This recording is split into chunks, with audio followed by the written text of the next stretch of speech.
Okay, is it audible to all of you?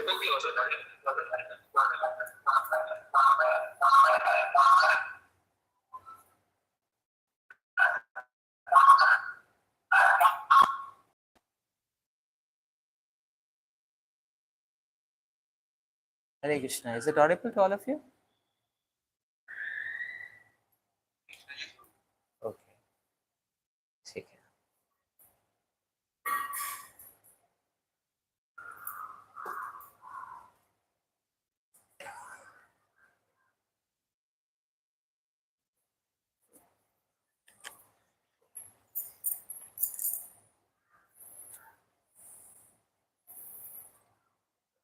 So we are reading text 7 onwards.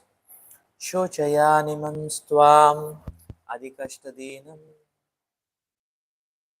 vishtaya nigrahanan nira nir anurag anugrahusi yanasya goptasmi vikatha manu na shobhate vridha sabhashuta.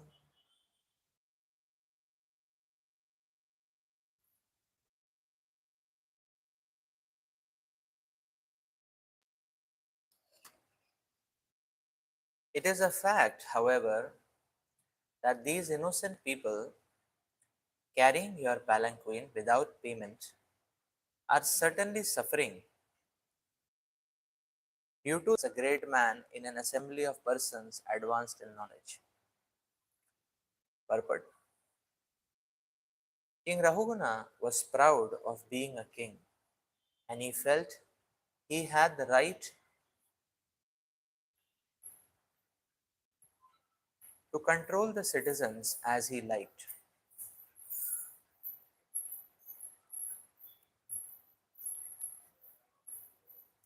He had the right to control the citizens as he liked. Uh,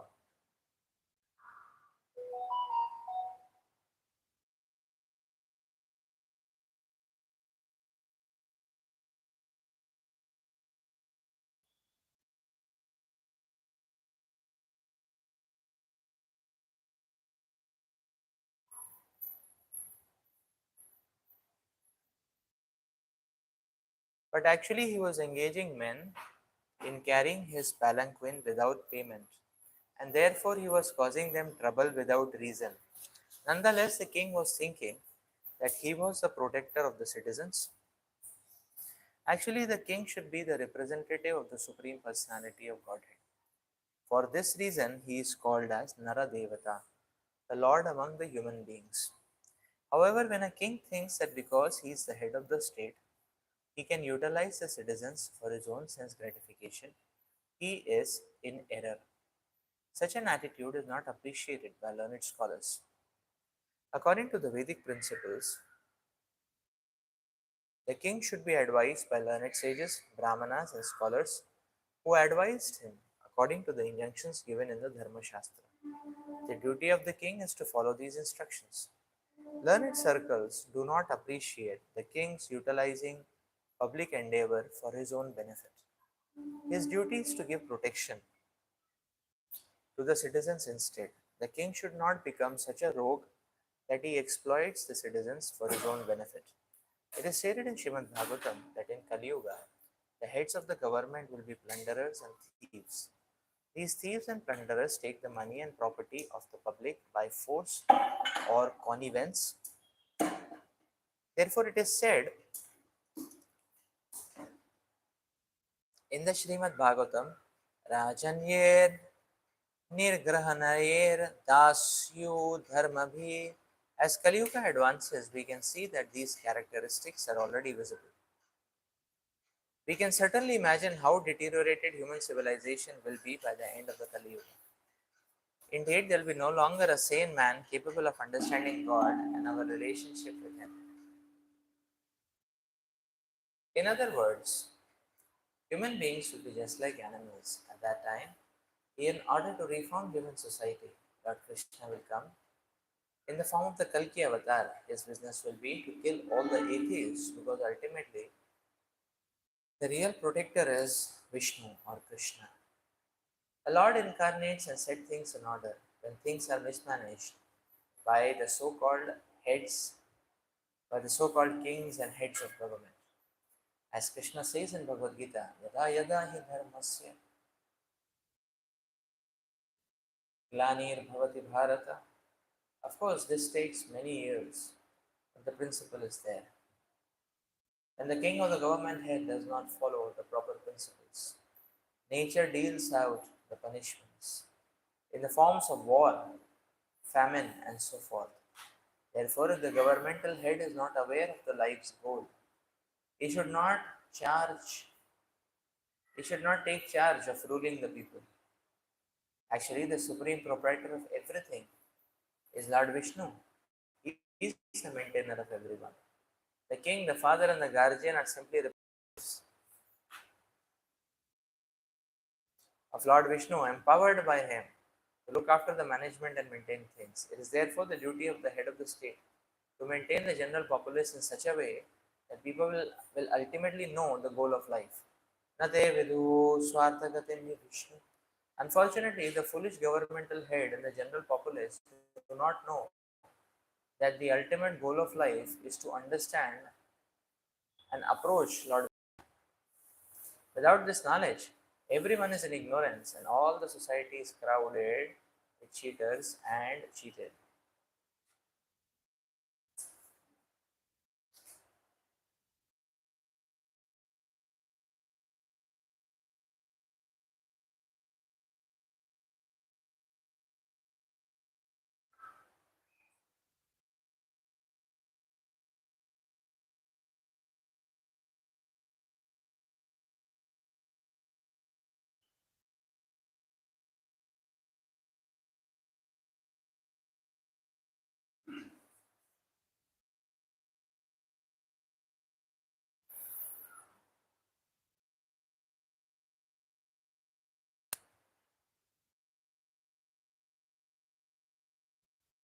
We can try to understand a very important principle here.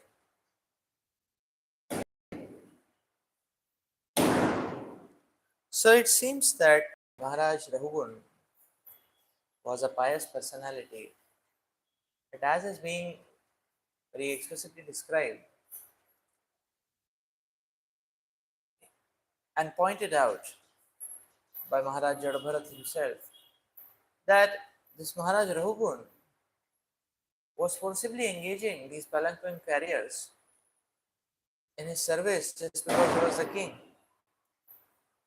and he was not giving them payment also.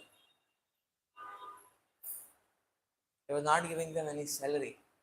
He was saying, because I am representative of God, so they should engage in my service. And this, Maharaj Jadabharat is pointing out, is great cruelty on his part.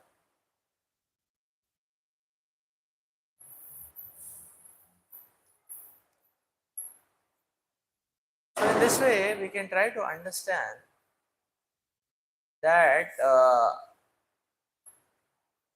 even though a person may be a good man or so-called pious person,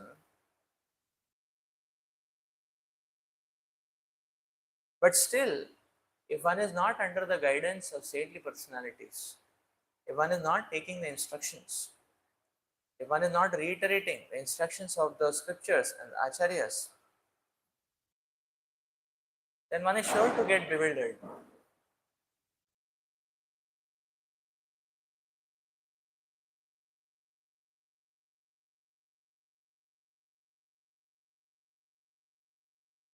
So, Maharaj Rahugun was thinking that he is performing a pious activity because he is heading for a temple. But he was not understanding that in his thinking that he is a pious person, he was incriminating atrocities on others.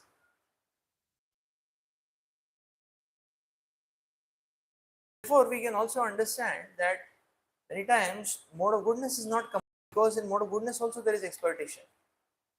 In mode of goodness also there is insensitivity. So person in the mode of goodness also can be exploitative and insensitive, and this is an example of that.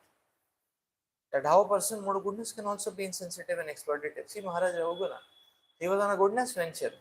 He was going to Goddess Kali's temple, but he was insensitive to the needs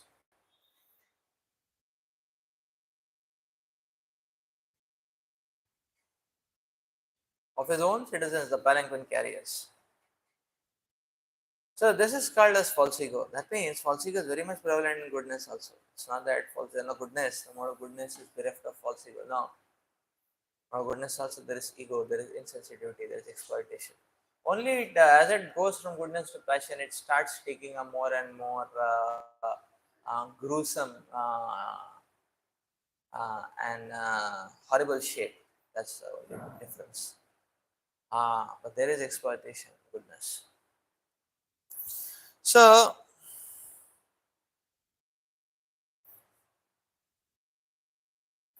a person mode of goodness is also very proud. Person mode of ignorance and passion is also very proud. Person mode of goodness is proud of his learning and knowledge. Person mode of passion is proud of his success, his power.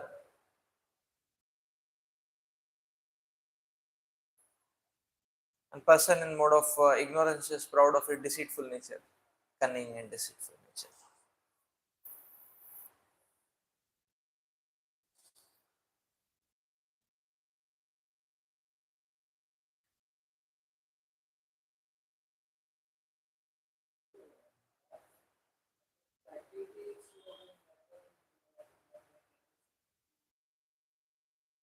In general, it is explained he was a pious soul.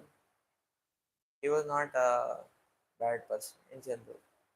It is explained that Maharaj Rahugan was a pious person. Moral goodness is always not 100%. 100% can only be pure goodness. That means beyond limits. But more or less, he was not a bad king. But even if one is less bad, still, even if one is less bad, still it's so the less bad is also bad enough. And that's why we need constant spiritual guidance so as to be in a position where we don't uh, give trouble to others. Let's read further.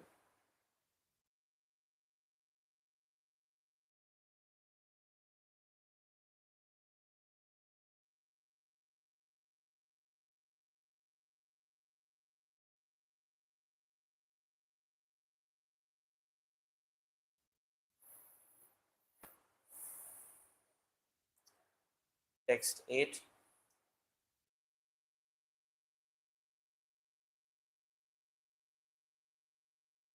यदाशिता wave चराचरस्य विदामनिष्ठां प्रभवं च नित्यं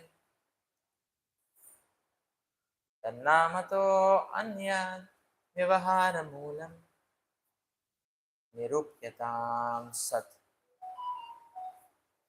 क्रियाया अनुमेयम्.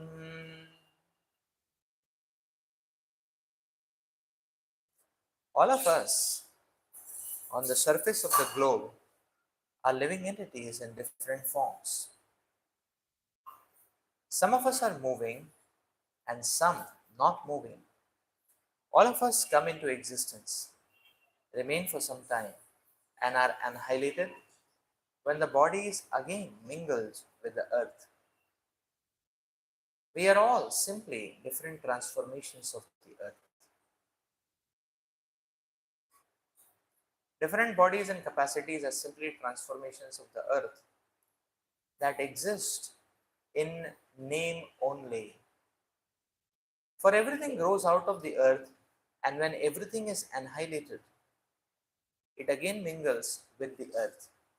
In other words, we are but dust, and we shall but be dust. Everyone can consider this point.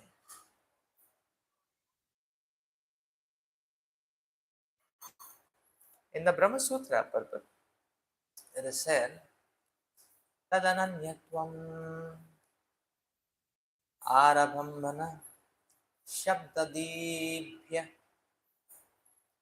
This cosmic manifestation is a mixture of matter and spirit, but the cause is the Supreme Brahman, the Supreme Personality of Godhead. Therefore, in the Srimad Bhagavatam it is said, Idam hi Vishwam Bhagavan Ivetara.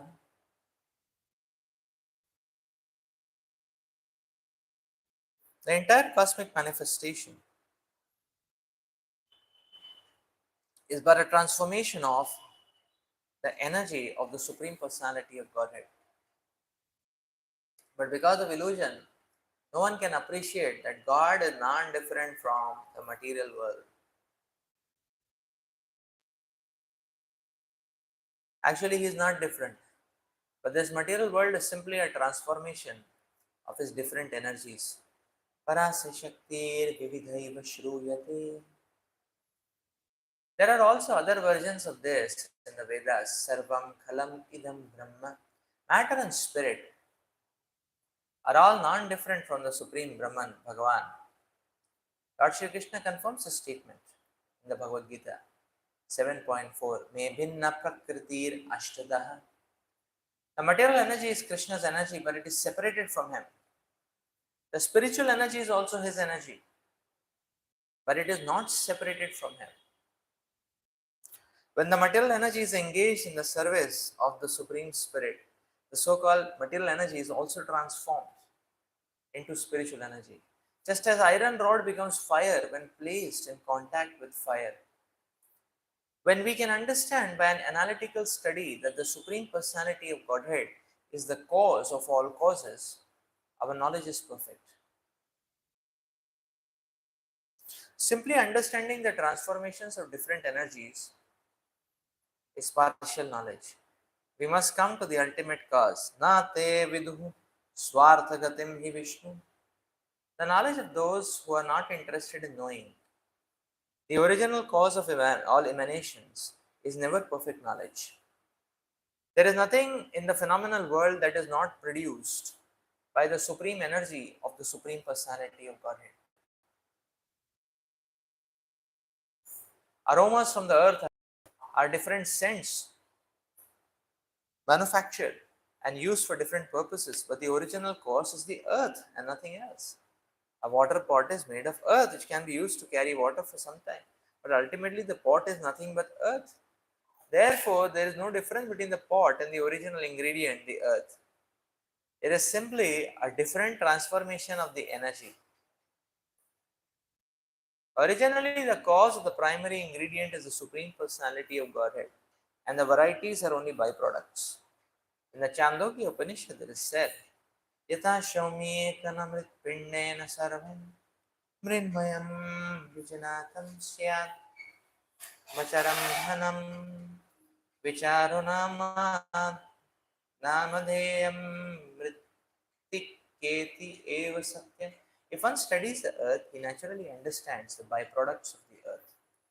The Vedas therefore enjoin Yasmin Vignate Sarvam Evam Vignatam Bhavanti. This is Mundak Upanishad 1.3. If one simply understands the original cause Krishna, the cause of all causes, then naturally everything else is understood, although it may be presented in different varieties. By understanding the original cause of different varieties, one can understand everything. If we understand Krishna, the original cause of everything, we do not need to separately study the subsidiary varieties. Therefore, from the very beginning it is said, Satyam Param Dhimahi. One has to concentrate one's understanding on the supreme truth, Krishna or Vasudev. The word Vasudev indicates the Supreme Personality of Godhead, who is the cause of all causes. Matsthani sarva bhutani nachaham teshavavastitaha. This is a summary of the phenomenal and noumenal philosophy. The phenomenal world depends on the noumenal existence. Similarly, everything exists by virtue of the potency of the Supreme Lord. Although due to our ignorance, the Supreme Lord is not perceived in everything.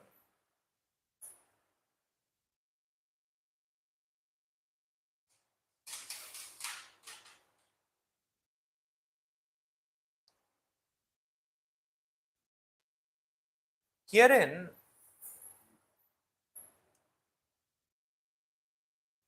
Maharaj Jadabharat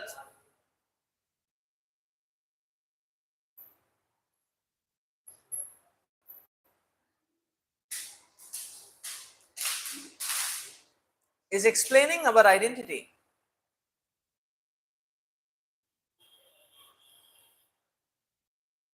Maharaj Jadabharat explains that we were dust, we came from dust, and we are going to be dust.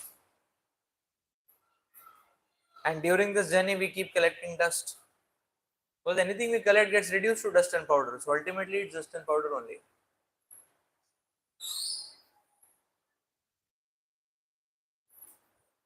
So therefore, the material world is a very dusty journey.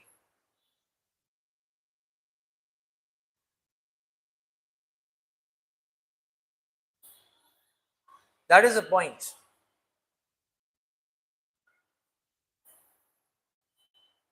And then Srila Prabhupada explains that when we understand our true identity, when we understand things as they are, then we can understand that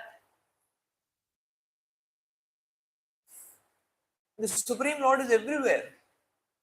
It is only the Supreme Lord which is everywhere. How is it possible only the Supreme Lord is everywhere? Everything else other than the Lord is visible. Yes, because these are illusory waves. And these waves of illusion subside. And when these waves of illusion are lost, what remains is Supreme Lord. And even when these waves of illusion are in the high tide, it is simply blocking our vision. But what is there behind is the Supreme Lord always.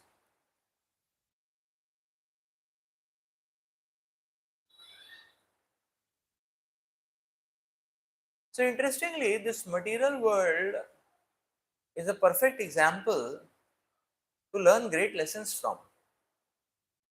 So what lessons we can learn from material world? Material world, do we get intoxicated? Yes, that's true. But material world is a great place that we can learn the lesson that anything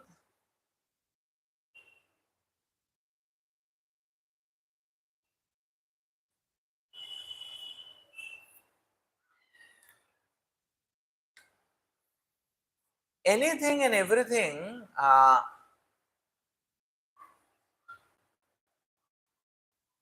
in this material world, you see, anything and everything, the lesson what we can learn is anything and everything which is separated from Krishna, anything and everything which is separated from Krishna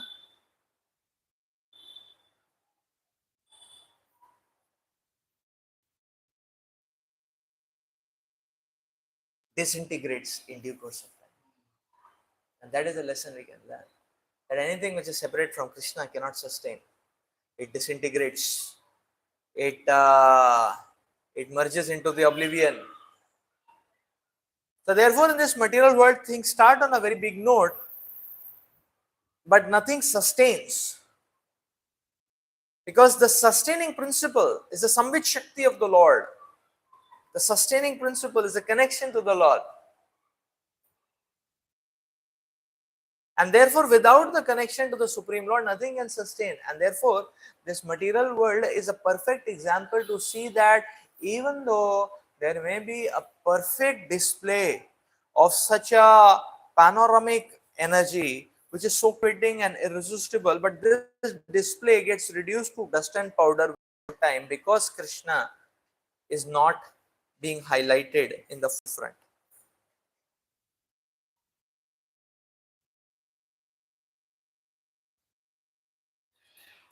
So therefore, anywhere we look around in the material world, one can understand this principle. And that is why great philosophers and yogis have simply absorbed the material nature and learned so many lessons which have given them such confidence and determination and clarity of diving towards the lotus feet of the Supreme Lord. That is the point. Diving towards the lotus feet of the Supreme Lord. So material nature is like that. And material nature can teach us a lot of lessons. Only problem comes when we dive into this wave of illusion. If we don't dive and simply watch, we can learn a lot of lessons. But if we dive, then we get intoxicated and overwhelmed. Then we get overwhelmed.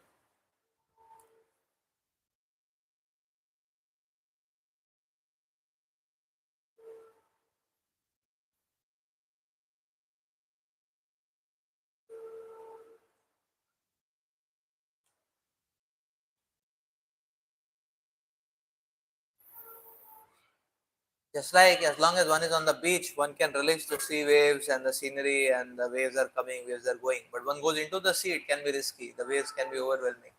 And one stands a risk to get drowned. If one goes too deep, one stands a sure chance to get drowned. That's what metal energy is. Little bit we fiddle, it appears to be very exciting and thrilling, just like sea waves, but very risky. More we fiddle, we're finished. That's what metal energy is. More we fiddle, we are finished actually. That's how the metal energy is. Let's read further.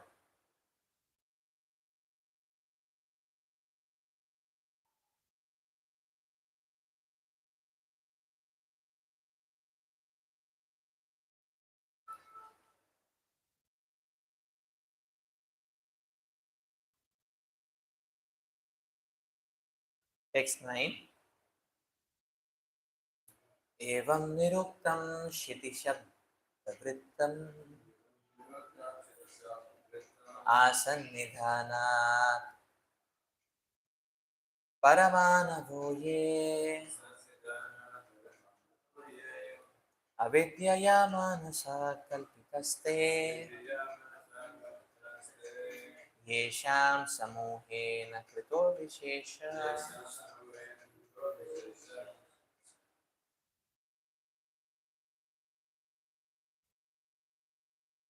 One may say that varieties arise from the planet Earth itself.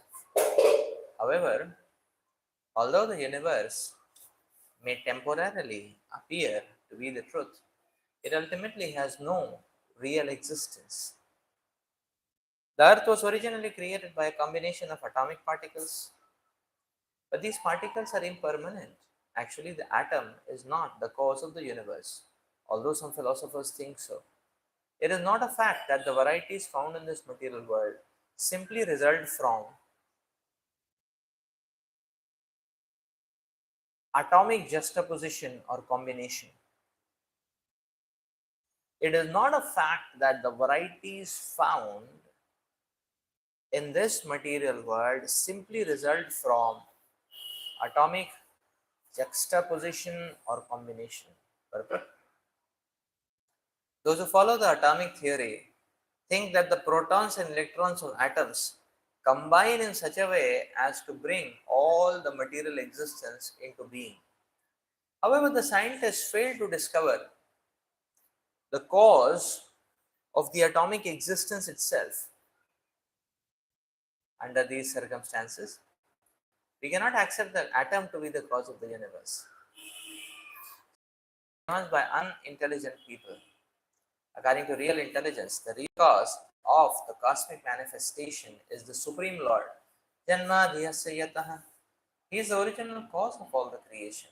As stated in Bhagavad Gita 10.8, Aham sarvasya prabhavo matta sarvam pravartate. Krishna is the original cause.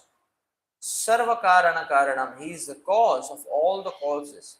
Krishna is the cause of atoms, the material energy. So Bhagavad Gita 7.4 says, Bhumirapo nalo vayu kammano buddhirevacha ahankara iti yamme bhinna prakriti rashtava. The ultimate cause is the Supreme Personality of Godhead, and only those in ignorance try to find out other causes by posing different theories.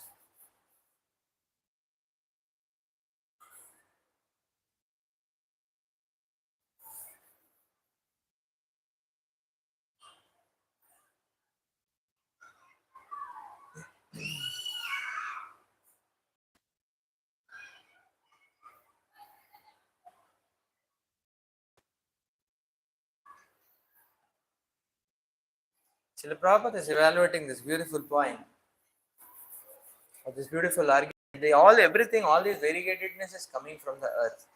What is the reason behind this kind of a statement? Just because the earth looks to be too vast, and therefore we see, therefore one may say that okay, just because something is too vast from our perspective does not mean it is the source of everything.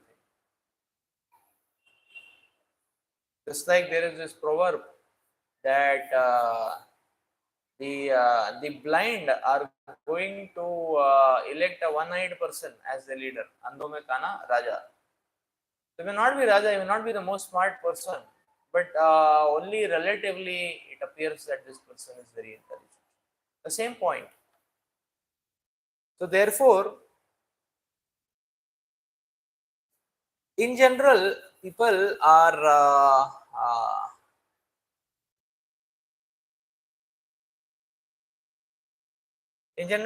intoxicated by sense gratification.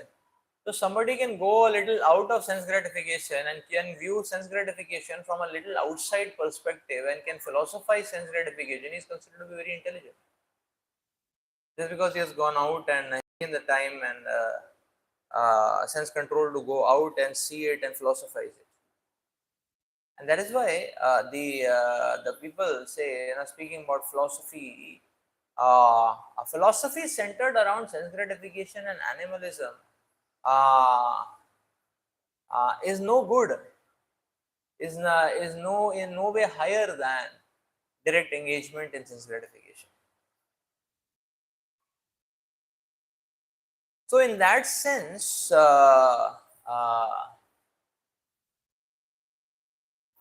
this idea is so in that sense, Prabhupada is taking that reasoning only forward. Prabhupada is saying that okay, people who say that everything is coming from the earth, and then earth means earth is a combination of so many atoms, and therefore atom is the principle the creation of the universe, or atom is responsible for the creation of the universe.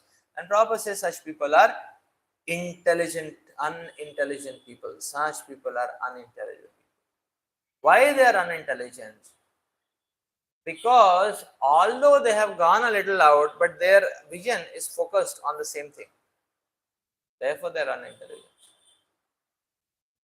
So when consciousness goes higher, a person is supposed to look something else. Is it not? So just like say for example, uh, uh,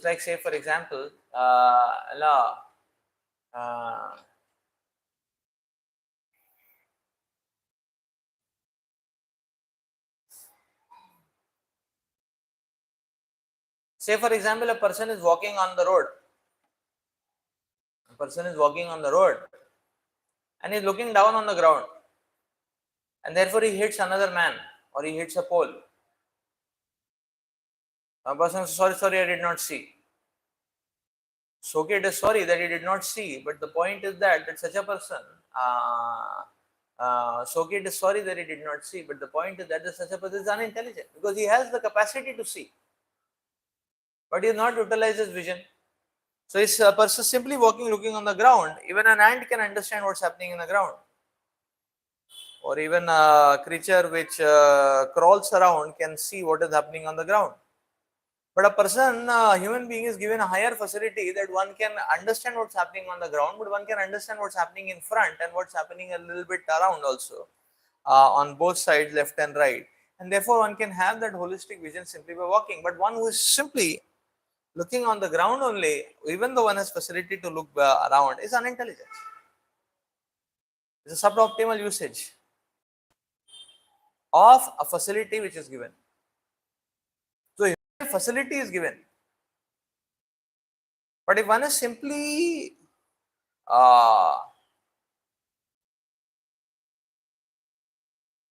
so if a person is drinking who is foolish, no doubt, the person who is taking intoxicants is foolish, but person who is a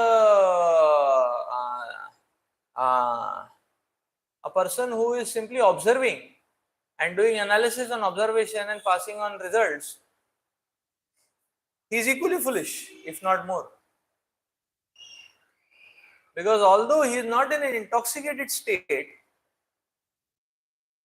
but his focus is okay, how people are taking intoxicant and getting intoxicated. Getting intoxicated is bad, but just making models of how people take intoxication and get intoxicated is equally bad. So, what is to be done?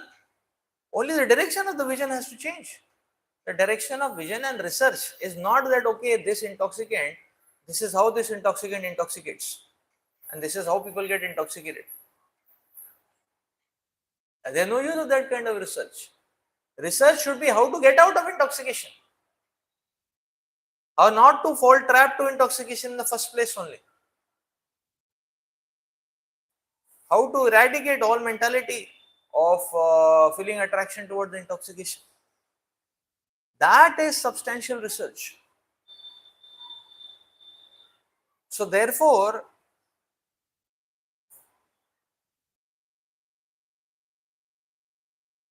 if one is simply focused on researching on atoms, Prabhupada is saying that's unintelligent, because one is not looking any further. Philosophy means a long lasting vision, a higher vision, and that vision should be towards how to get out of the intoxication, the imprisonment, the punishment, the suffering. Not how the model of suffering works. Not how much the suffering was working before and now how much it is working, and tomorrow how much, and predict tomorrow how much it will work. There is no other work other than suffering. That has been declared.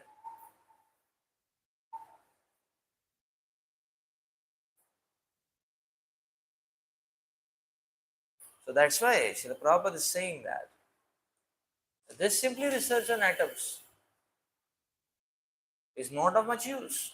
And these atoms are changing all the time.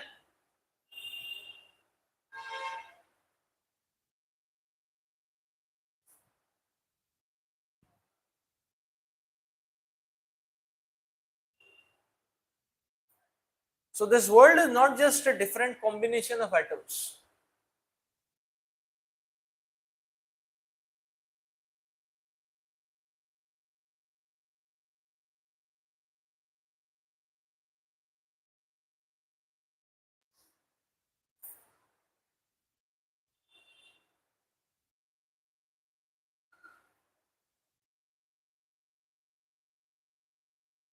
The world is not just atoms. The plane of the atoms is a very, in one sense, horrifying plane. Because the plane of the atom is a very horrifying plane. Just like if you understand, okay, this body from a biological perspective, purely from a biological perspective, then we can say, okay, this body is nothing but there are cells, and these cells are being attacked, and there is constant fight which is going on. The germs, bacteria, fungi, whatever, all these fellows are trying to attack, and the body is trying to, sometimes there is always war is going on. So that view is a very dangerous or horrifying view. Always war is going on. There's so many genes which are malinformed. If they open up, some diseases come up. That kind of vision is a very horrifying vision.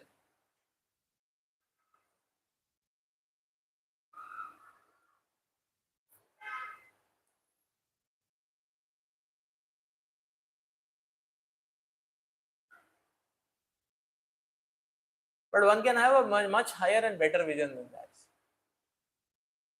So there are these layers of reality. The brute ground force reality, the bottommost idea of reality is a very horrifying conception. But one goes to a higher understanding of reality, then one can be peaceful. So we understand I am not the body, I am the soul. One can be peaceful. Okay, anyway, this body will go away. And because my vision is now being fixed towards the transcendence, then I will get a spiritual body. So in such a in such a state of mind, one can tolerate. Matra sparshyastu kaunteya, shitoshana sukha dukkha, agama paino nitya, tam satikshosa bharata is possible only when one understands I am not the body. That is why first Krishna said you are the soul, and then Krishna is telling, so 2:13 Krishna is telling not the body of the soul, and 2:14 then he says Matra Sparsha.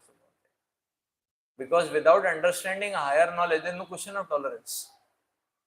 Where is the question of tolerance without understanding the soul? If there is no soul, no understanding of soul, everything is goal. So where is tolerance? Now that is one level. Now one understands that everything is belonging to the Supreme Lord. So if one understands, oh, I am not just the body, the soul, but everything around is owned, controlled by the Supreme Lord, who is my true well-wisher. Then the Lord is telling, oh, this understanding is not just tolerance understanding. In this understanding, one can be very peaceful. Like that. And then further, the Lord explained the understanding of bhakti. When one understands that, okay, in everything is based on Krishna, and one can see Krishna everywhere, and one can offer every situation to the Supreme Lord, then one can be ecstatic in any situation because one is making a loving offering to the Supreme Lord. So there are these layers of reality. So unless we understand the Supreme Lord, one cannot be peaceful. So atom understanding, one will always be restless and everything will be always breaking apart, and there will be always bursting off, exploding, you know, exploding, bursting, like that. So that is why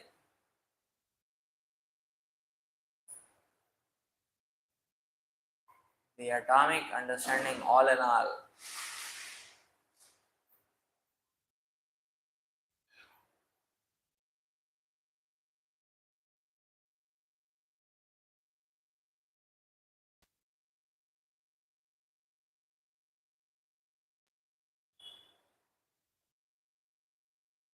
So one has to understand the cause of the universe.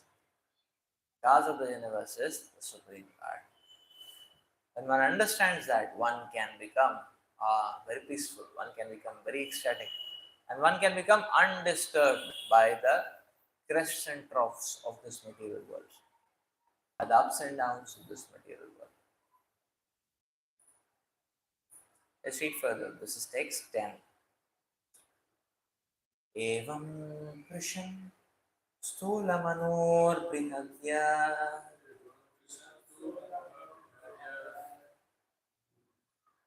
असच्चा सज्जीवं जीवं मन्यतः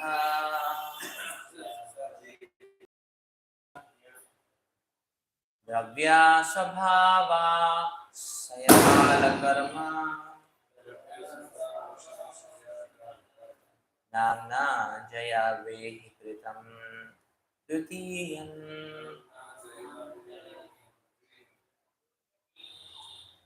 Since this universe has no ultimate real, has no real ultimate existence, the things within it, shortness, differences, grossness, skinniness, smallness, bigness, result, cause, living symptoms, materials, are all imagined. They are all pots made of the same substance, earth, but they are named differently. The differences are characterized by the substance, nature, predisposition, time, and activity. You should know that all these are simply mechanical manifestations created by the material nature. Purport: the temporary manifestations and varieties within this material world are simply creations of material nature under various circumstances. Prakrite kriyamanani gune karmani sarvashah. The actions and reactions carried out by material nature are sometimes accepted as our scientific inventions. Therefore, we want to take credit for them and defy the existence of God. This is described in Bhagavad Gita. Ahankara vimyudatma karta hamiti manyate. Due to being covered by the illusory external energy, the living entity tries to take credit for the differentiated creations within the material world. Actually, all these are being created automatically by the material force set in motion by the energy of the Supreme Personality of Godhead. Therefore, the ultimate cause is the Supreme Person, as stated in Brahma Samhita. Ishvara Paramakrishna Satchidananda Vigraha Anadiradir Govinda Sarva Karana Karanam.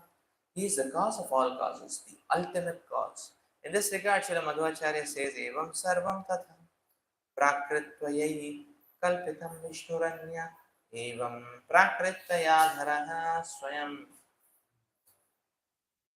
Ananyadharo Vishnureva Atah Sarva Shabdasya Tasmineva. Actually, the original cause is Lord Vishnu. But out of ignorance, people think that matter is the cause of everything. Rajagoktashrayyo bhumi sharanam cheti laukikaha vyavaharo na tat satyam tayor brahmashrayo vibhu. Things are contemplated on the ephemeral or the external platform, but actually this is not the truth. The actual protector and shelter of everyone is Brahman, the Supreme, not the King.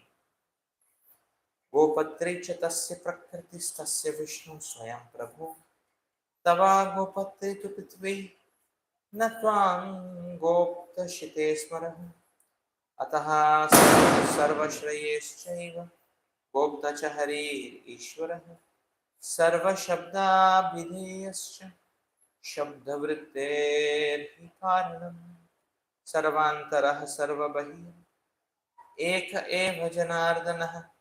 The actual protectress is the material nature, but Vishnu is her Lord. He is the Lord of everything. Lord Janardhan is the director both externally and internally. He is the cause of the function of words and what is expressed in all sound. Sirasudharata yadvat grivayas tadvadevatu Ashrayatvam cha gopatritvam anyesham upacharataha. Lord Vishnu is the resting place of the entire creation. Brahmano hi pratishtaham. Bhagavad Gita 14:27. On Brahman, everything is resting. All the universes are resting on the Brahmajyoti, and all the planets are resting on the universal atmosphere. In each and every planet, there are oceans, hills, states, and kingdoms. And each planet is giving shelter to so many living entities. They are all standing on the earth of feet and legs.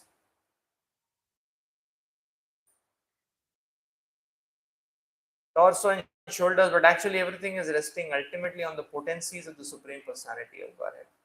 Therefore, he is known ultimately as Sarva Karana Karanam, the cause of all causes.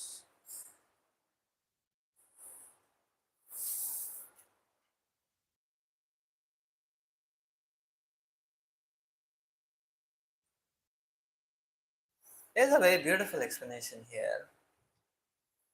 Here it says that this universe has no real existence. So, because the universe itself has no real existence, and the universe itself is just a temporary manifestation, therefore, all the concepts within this universe are of no meaning. So, how does it matter something is more gross, less gross, more skinny, more small, more big? Whether something is the result or whether something is the cause.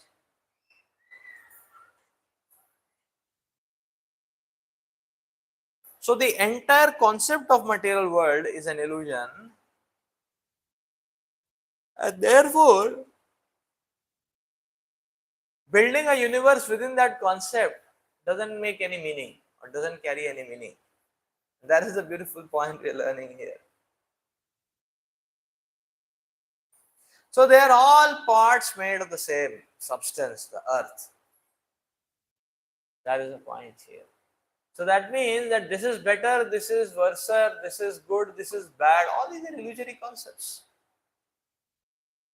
Because everything is the same thing, earth. So whether this manifestation, that manifestation.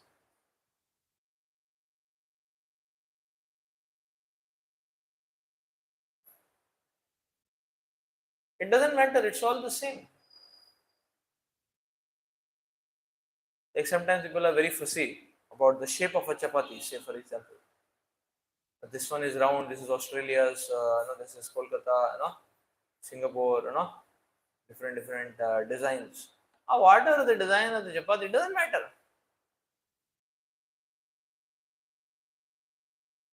It's all the same. It's all the same.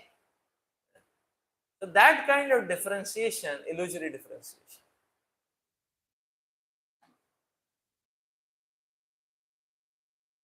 Similarly, people differentiate. There's a good person, bad person. It's okay, fair skin, very good, Dark skin, bad, like that. This is skin disease. The skin disease, good person, bad person. The Shastras are telling material world, all bad, no good. Material world, all bad. Now, within bad, we are differentiating less bad, more bad, both are bad. So it's like this. So, so material world, exploitative person is exploitative person means exploitative person, and so the differentiations are no meaning. Like suppose the three people coming, everybody is going to give poison. One comes and one comes and administers poison directly, by inserting say a sharp or syringe or something. So very dangerous, bad, very bad person. Uh, uh, Another person comes and speaks some exciting words, and then all of a sudden small syringe he puts, a little bit touch and the poison is here. And third person makes you feed a lot of cakes, pastry, pizza, everything, and you're having very nice time, and then you're fully fed and the stomach has become triple the size because eaten so much, and one is lying down, and one is fast asleep, then he gives. Ultimately, everybody is killing only, one and the same, is it not? So that is why we can understand here that everything, so our sense of discrimination and dissection of this material world is all imaginary because everything is simply an illusion.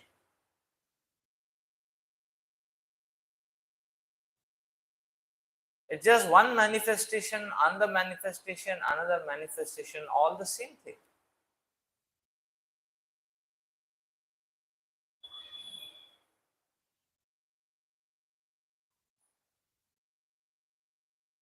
A plastic wrap, glass wrap, steel, tin can wrap, all the same.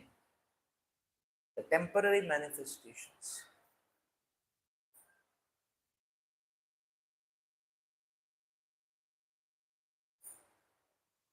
So therefore, this universe, in all its different variegatedness, is having the same substance, the misery.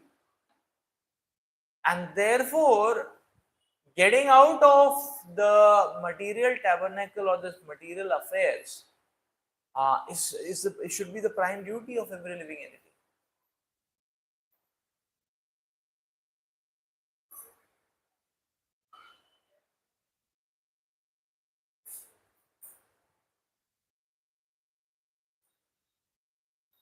And then Srila Prabhupada is explaining the purport very beautiful. Prabhupada is saying that, okay, now in this material world, all these affairs are actually carried out by material nature.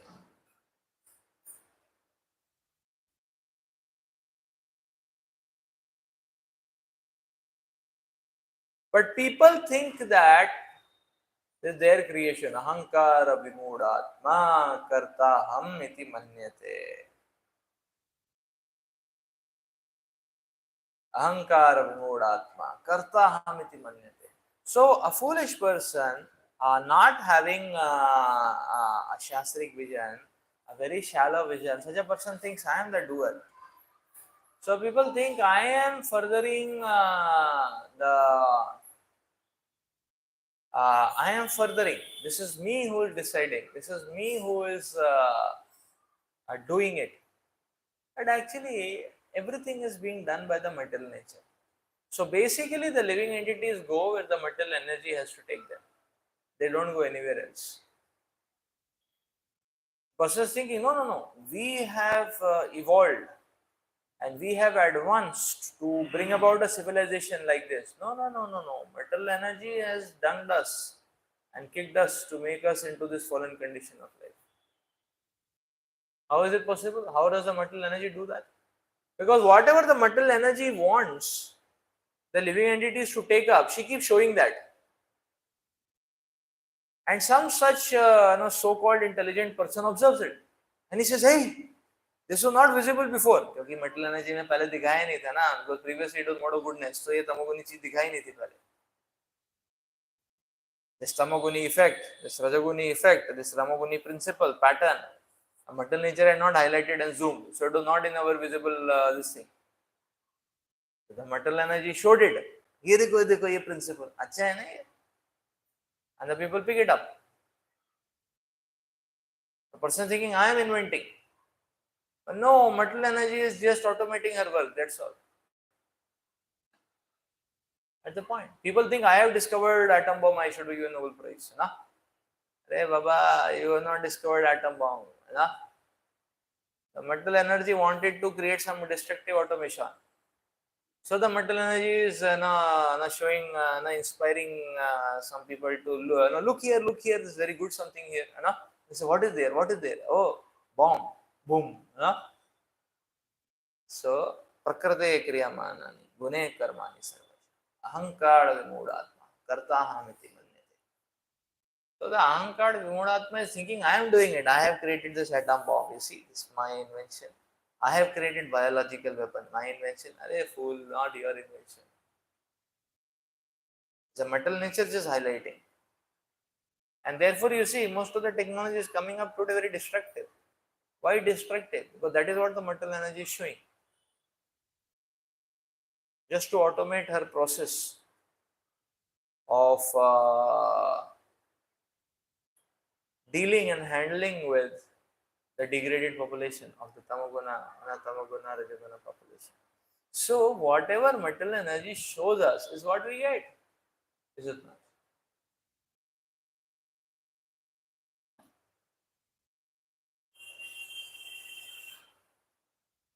So sometimes parents, whatever they have is what they have. Yeah. And what they have, they show to the child and they say, okay, you see this? This is so nice, no? This is so nice. The child says, yeah, this is very nice. You know? Like, because that is the only option which is being shown to the child, like that. So the child develops a liking for it. That is the point.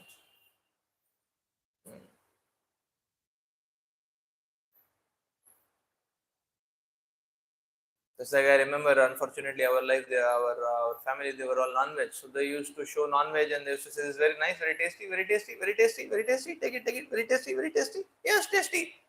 You know? What tasty, you know? Nasty, you know? Horrible. Like that. But that is the only thing which is shown.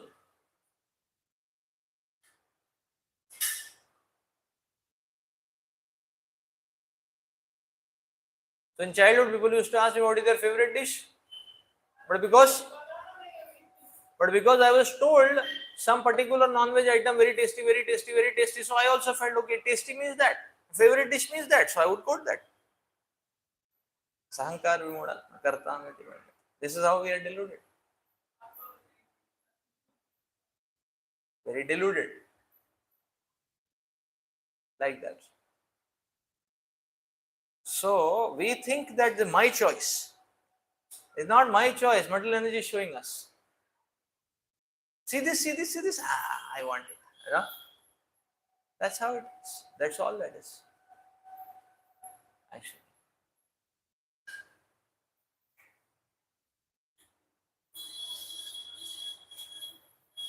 So this material world is like that only. It's a show business. What we show, people take it. Therefore, we should show Prabhupada books to everyone. I should tell them, very nice, very nice, very nice. You know, people take it. And it seems to be nice, you know, like that. And they read it, then they will really understand how it is so nice. So whatever we show, people accept. This is the principle of material nature. And that is the principle Prabhupada is highlighting here. That we have not invented anything. It is the material nature which is showing us. So therefore Prabhupada says always that we have all our technology simply accelerating the death and misery. Previously misery was, no, right, it would take less time, to become miserable, more time to become miserable and more time it would take to death. But now everything is first hand. Everything is first hand. So the diseases used to come at age 50, come at 28 now, double the rate. That is our advancement. So because the metal nature is only showing destructive, no, all the destructive things, that's all what the metal nature is showing, and that's all what we are embarking upon. And we think we are advancing. So therefore the demigods simply keep looking at Kaliuga creatures like us and keep having a nice laugh. No? See the fools. They are thinking they are very intelligent. See the foolishness. That's the point.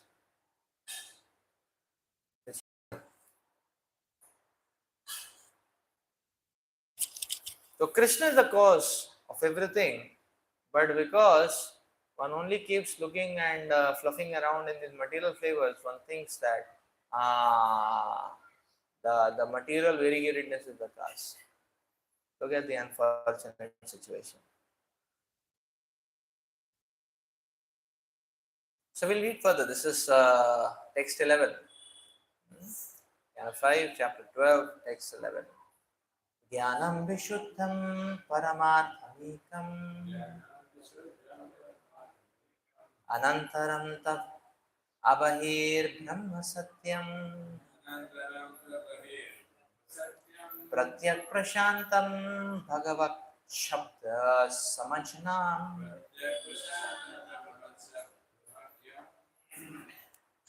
yad vasudevam kavayo vadanti. What then is the ultimate truth? The answer is that the non-dual knowledge is the ultimate truth. It's void of the contamination of material qualities. It gives us liberation. It is one without a second, all pervading and beyond imagination. The first realization of that knowledge is Brahman. Then Paramatma, the super soul, is realized by the yogis who try to see him without grievance. This is the second stage of realization. Finally, full realization of the same spiritual knowledge or of the same supreme knowledge is realized in the Supreme Person. All the learned scholars describe the Supreme Person as Vasudev, the cause of Brahman, Paramatma, and others. Purport. In the Chaitanya Charitamrita it is said, Yat Advaitam Brahmanopanishad Tadapi Asya Tanobha. The impersonal Brahman effulgence of the absolute truth consists of the bodily rays of the Supreme Personality of Godhead. Ya Atmantarayami Purusha iti suswa amsha vibhava. What is known as Atma and Antaryami, the Super Soul, is but an expansion of the Supreme Personality of Godhead. Shadaishwarya Purno ya Iha Bhagavan Saswayam Ayam. What is described as the Supreme Personality of Godhead, complete with all six opulences, is Vasudeva. And Sri Chaitanya Mahaprabhu is not different from him. Great learned scholars and philosophers accept this after many births. Vasudeva Sarvamiti Samahatma Sudurlabha. This is Bhagavad Gita 7.19. The wise man can understand that ultimately Vasudeva Krishna is the cause of Brahman, Paramatma, and the super soul. Thus Vasudeva is Sarvakarana Karanam, the cause of all causes. This is confirmed in Srimad Bhagavatam. The real Tattva, absolute truth, is Bhagavan. But due to incomplete realization of the absolute truth, people sometimes describe the same Vishnu as impersonal Brahman or localized Paramatma.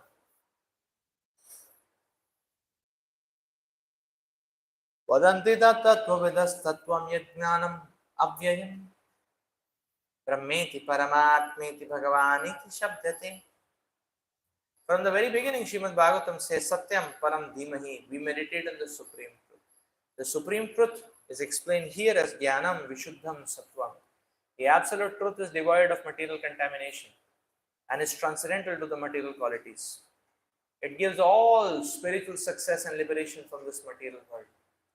That Supreme Absolute Truth is Krishna, Vasudeva.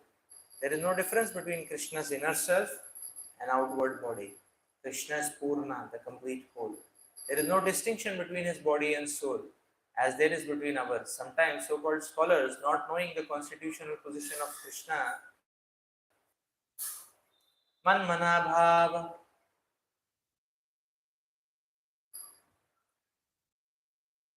mad bhakto madhyaji mam namaskuru. So-called scholars advise the reader that it is not the person Krishna to whom we must surrender, but the Krishna within. So-called scholars, Mayavadis, cannot understand Krishna with their knowledge. One should therefore approach an authorized person to understand Krishna. The spiritual master has actually seen Krishna, therefore he can explain him properly. Tadvidhi pranipatena pariprashnena sevai upadekshanti te jnanam jnanimustapradarshinaha. Without approaching an authorized person, one cannot understand Krishna.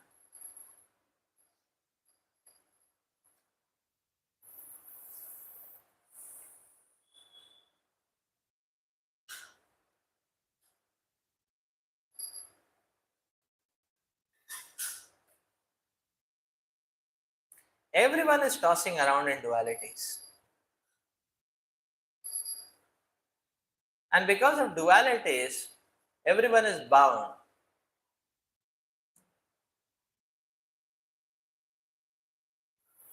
Because of these dualities, everyone is bound. So when there is one side of the polarity, one likes it. When that quantity or the intensity increases, one starts getting tortured by it. So one wants the other way, the other side, the other polarity. When the other polarity comes, one is very happy. But when it increases in intensity, again one is miserable. Like say for example, when it is winter, one will say when summer will come. When it is summer, one will say when winter will come. So summer very good if it is very mild. Winter very good, but if it is very mild. But any side of the polarity doesn't remain mild; it goes wild, and that is the point. In this material world, nothing is mild; everything goes wild. No. Therefore,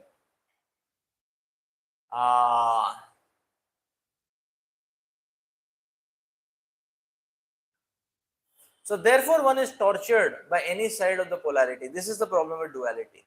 So that which is non-dual, that which is beyond the cycle of duality, is eternal truth. And then it is being explained here that this truth is understood in three phases: Brahman, Paramatma, and Bhagavan.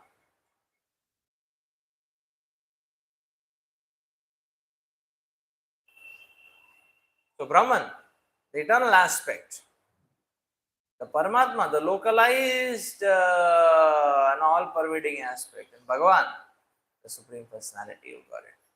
The topmost realization being the Bhagavan realization.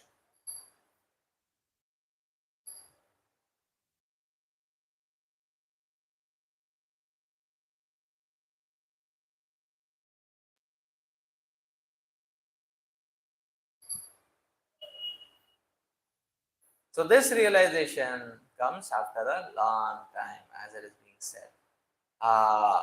Mama Janmani Janmanishwar, after a long time, long time, one can come to this understanding that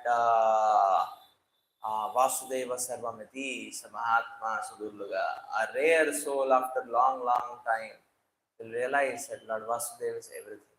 But this realization we can get by hearing from the devotees of the Lord. And therefore, Prabhupada concludes the purport by saying, Tad Vidhi Pranipatena. That if we approach a bona fide spiritual master, an authorized devotee of the Lord, an authorized person, one can very easily understand Krishna. But if one does not, then very difficult to understand Krishna. That is the point.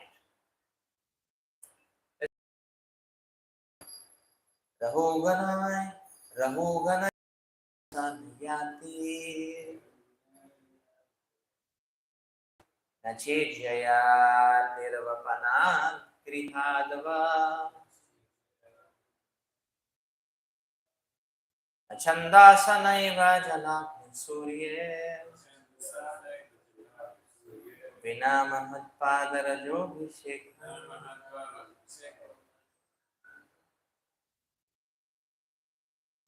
My dear King Raghuvan, unless one has the opportunity of to smear his entire body with the dust of the lotus feet of the great devotees, one cannot realize the absolute truth. One cannot realize the absolute truth simply by observing celibacy, brahmacharya, strictly following the rules and regulations of household life, leaving the home as a vanaprastha, accepting sannyas or undergoing severe penances in winter by keeping oneself submerged in water, or surrounding oneself in summer by fire and the scorching heat of the sun. There are many other processes.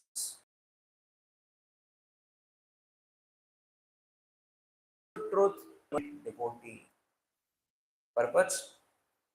Actual knowledge of transcendental bliss can be bestowed upon anyone by a pure devotee. Vedeshu durlabhama durlabhamatma bhakto. One cannot attain the perfection of spiritual life simply by following the direction of the Vedas.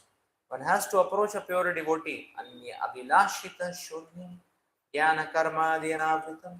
By the grace of such a devotee, one can understand the absolute truth Krishna and one's relationship with him.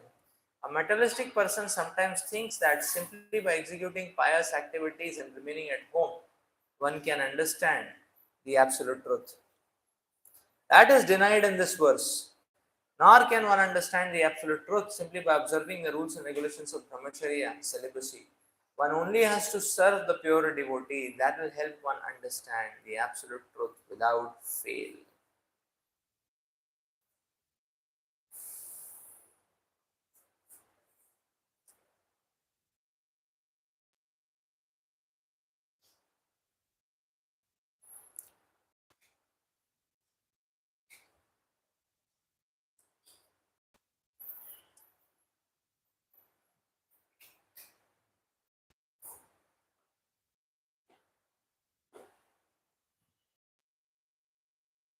Bina mahatpadarajo bisekam. So here it is being explained very beautifully that only from a devotee of the Lord we can understand the absolute truth. The absolute truth cannot be understood by our own endeavors in any possible way. So here the example of varnashrama is being given, that neither by celibacy nor by leaving the home nor by taking sannyas one can understand the absolute truth. One can only understand the absolute truth by serving the devotees of the Lord. And the devotees never want service for themselves, they will engage us in service of Krishna. So only by serving the Supreme Lord in this way, under guidance,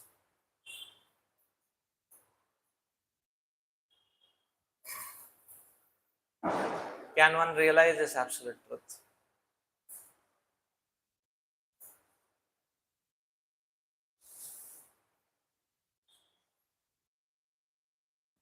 Now, I may say, okay, if this is the case, then what is the use of brahmacharya, or what is the use of following the principles of rules and regulations of grahastha, vanaprastha, sannyas?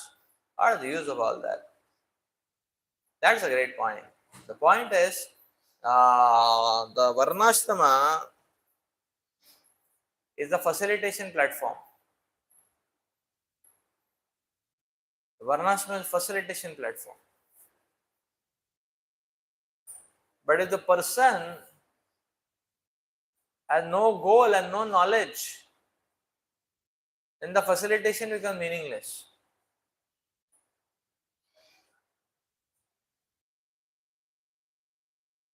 Like somebody is a maths tuition teacher, then such a person can facilitate somebody who wants to study maths. But no, that is the point. So facilitation can be avoided, then only the facilitation becomes meaningful when there is a certain goal. If there is no goal, then the facilitation becomes meaningless. Like say for example, trains can facilitate one, not facilitate one in traveling from one place to another. Planes can facilitate one in traveling from one place to another. But which person will get facilitated? One who has a sure short proper plan of where he wants to go or she wants to go. But somebody doesn't know where he or she wants to go and just wants to try out that what happens and we'll see later. For such a person, that facilitation is not working because there is no goal only. So just like train goes to a destination station and come back. So somebody just wants to keep sitting in the train, he'll go somewhere and he'll come back also. So ultimately, he is not benefited from the facilitation. Why? Because he has no goal only. There is no discrimination, no goal.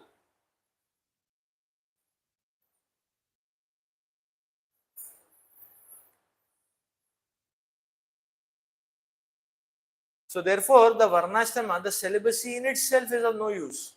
But somebody wants to go back to Godhead, celibacy will help him focus and enhance his bhakti. Vanaprastha sannyas, no use for a person who does not want to go to Krishna. If somebody wants to go to Krishna, it will accelerate one's going back to Godhead. So facilitation is meaningful when a person has a goal.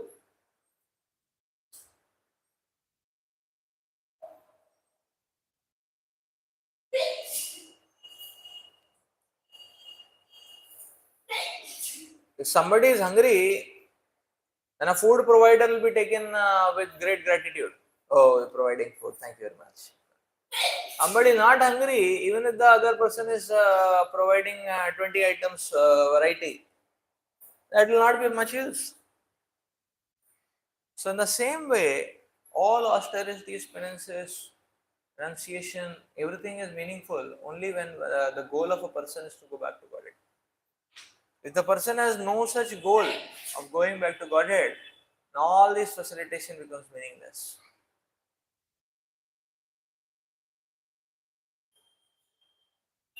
So therefore, the material energy also acts to facilitate the living entity's journey back to Godhead. That will be realized, and that works very nice when the living entity wants to actually go back to Godhead. In every situation, the material world will give a force, a kick, a push, push to go back to Godhead. That is the point.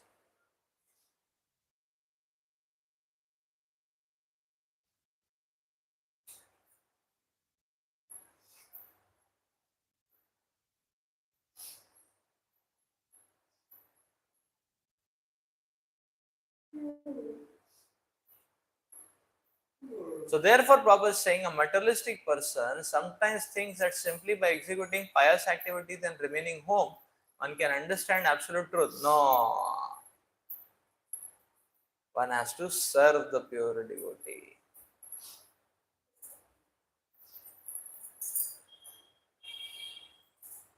Then one can understand the absolute truth without fail. Vina mahat paja rajobhishekam.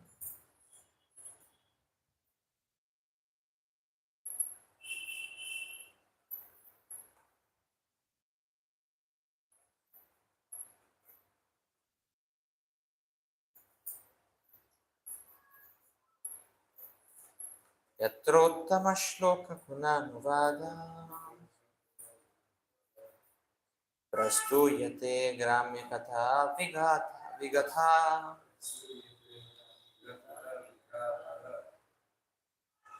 निषेवयमानो अनुदिनं मुमुक्षु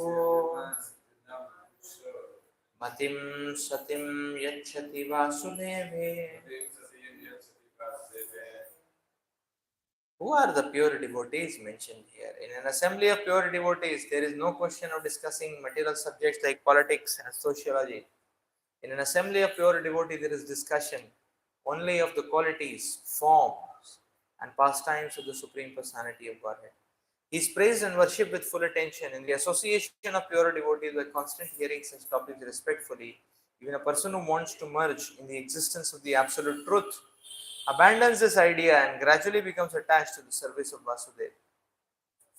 The symptoms of pure devotees are described in this verse. The pure devotee is never interested in material topics. Sri Chaitanya Mahaprabhu has strictly prohibited his devotees to talk about worldly matters. One should not indulge in talking unnecessarily about the news of the material world. One should not waste time in this way. This is a very important feature in the life of a devotee. A devotee has no other ambition than to serve Krishna, the Supreme Personality of Godhead. This Krishna consciousness movement was started to engage people 24 hours daily in the service of the Lord and His glorification. The students in this institution engage in the cultivation of Krishna consciousness from 5 in the morning to 10 at night. They actually have no opportunity to waste their time unnecessarily by discussing politics, sociology, and current events. They will go their own way. A devotee is concerned only with serving Krishna positively and seriously.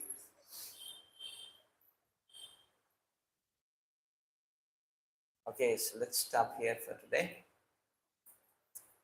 We'll continue reading further in our next class. Granthra Srimad Bhagavatam ki jai, Srila Prabhupada ki jai. Hare Krishna.